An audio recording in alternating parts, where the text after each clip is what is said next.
Alô, galerinha! Tudo bem com vocês? Hoje vamos falar sobre alguns fatos que foram altamente importantes no século XVIII. Então, se você está afim de detalhar, desmiuçar, de conhecer mais um pouco sobre o século XVIII, se liga nesse vídeo até o final. Valeu! Sem mais delongas, você deve estar aí curioso para saber quais são os fatos históricos que nós vamos falar, até porque, como todos nós sabemos, o século XVIII foi um século repleto de acontecimentos históricos e nós não poderíamos deixar de falar de dois fatos que aconteceram com sequência, né? E que foram altamente importantes, inclusive com repercussões em todo o mundo. Estou falando, né, exatamente da Revolução Francesa e depois da Era Napoleônica, como ficou conhecido o período de tempo que Napoleão Bonaparte ficou no poder. Belezinha? Então é o seguinte, vamos começar pela Revolução Francesa. A Revolução Francesa, revolução que começou em 1789 e que perdurou até 1799, ou seja, 10 anos de revolução. Então nós temos ali uma revolução que até por alguns historiadores é conhecida como Revolução Burguesa. Por que será? Logicamente que ela foi liderada por uma burguesia que não aguentava mais pagar impostos. Ela estava louca, né? Por um terceiro estado que não tinha mais como sustentar todo o luxo, toda a pompa do clero e também, né, do rei e dos nobres. Então, quando sufocado, eles estouraram. E aí nós temos o início da Revolução Francesa, que se destacou ali no dia 14 de julho de 1789, que nós temos a tomada da Bastilha. Detalhe, apesar de ter sido evidenciado pela burguesia, né, nós também sabemos que a burguesia não era o único representante desse terceiro estado. Como? Lógico, olha, a gente tinha ali 3% mais ou menos da população que estava junto o clero e a nobreza, certo?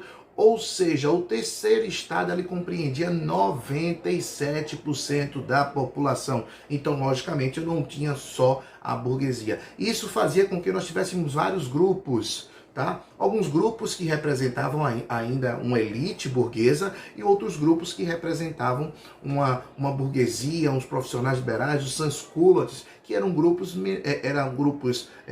vamos dizer assim, com menor poder aquisitivo. E isso fez com que nós tivéssemos nesses 10 anos, nessa uma década aí de Revolução Francesa, várias alternâncias no poder. Então, na verdade, só para a gente ser mais direto, o terceiro estado ele estava representado pela burguesia, pelos profissionais liberais, por todas as outras camadas da sociedade que não fosse o clero e também a nobreza. E isso fez com que nós tivéssemos 3 fases nesses 10 anos. Logo no primeiro momento, quem sobe ao poder são os girondinos, aqueles que representavam a alta burguesia. Depois nós temos, já na segunda fase, né, o período do terror, porque quem sobe ao poder são os jacobinos, os radicais, a figura de Maximilien Robespierre, aquele que ficou conhecido como o incorruptível.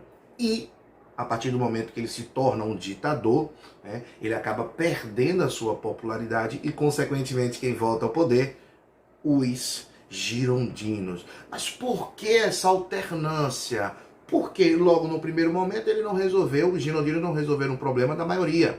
E aí entra alguém que iria resolver o problema. Só que Robespierre acaba se tornando um grande ditador. Um ditador que a população não queria mais. Na verdade, a gente está falando de uma revolução que acabou com o antigo regime, que acabou com o absolutismo monárquico na França. Então não se aceitava mais esse tipo de monarca, esse tipo de ditador. E aí essa popularidade em baixa fez com que os girondinos mais uma vez tomassem o poder. Só que já na terceira fase a gente tem ali a fase do diretório, que nós temos 5 representantes girondinos para administrar essa França, que também não dá certo. Então, uma forma de tentar reverter, ou pelo menos permanecer no poder, foi pensando em alguém forte que pudesse dar credibilidade ao governo. E aí eles começaram a buscar alguém no exército da contra-revolução, né? No exército que sustentava essa revolução na França,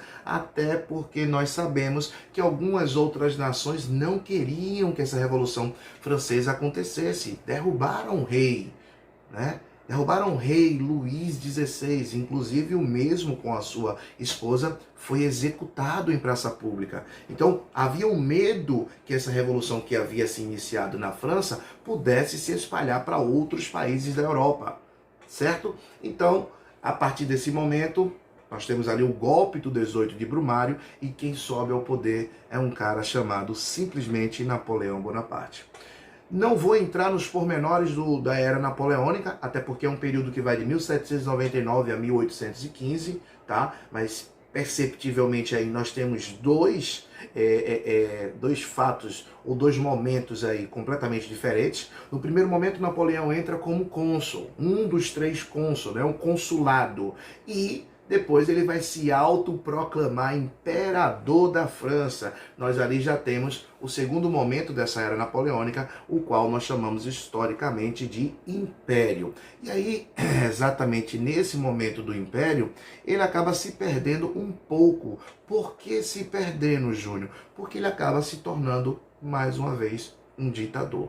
Então, só para a gente finalizar hoje, eu tenho a Revolução Francesa, com 3 fases, na alternância girondinos, jacobinos, girondinos, tá? Eu tenho depois do golpe do 18 de Brumário, Napoleão subindo ao poder, e ali eu tenho mais 2 fases. A fase do consulado, que inclusive, né, nós temos ali vários detalhes, vários movimentos, várias ações que acabam realmente melhorando a economia francesa, certo? Mas aí ele começa a querer expandir o território, torna a França um império e ele se autoproclama imperador, como eu já falei, e ele começa a buscar outros territórios. Nós sabemos que Napoleão invadiu a Espanha, nós sabemos que Napoleão também invadiu Portugal, e aí eu acredito que ele se perde um pouco e também, consequentemente, ele acaba arrumando confusão com outras nações. E em 1815 Napoleão sai do poder. E não esqueçam, se você gostou do vídeo, tá? Segue a gente nas redes sociais. Valeu!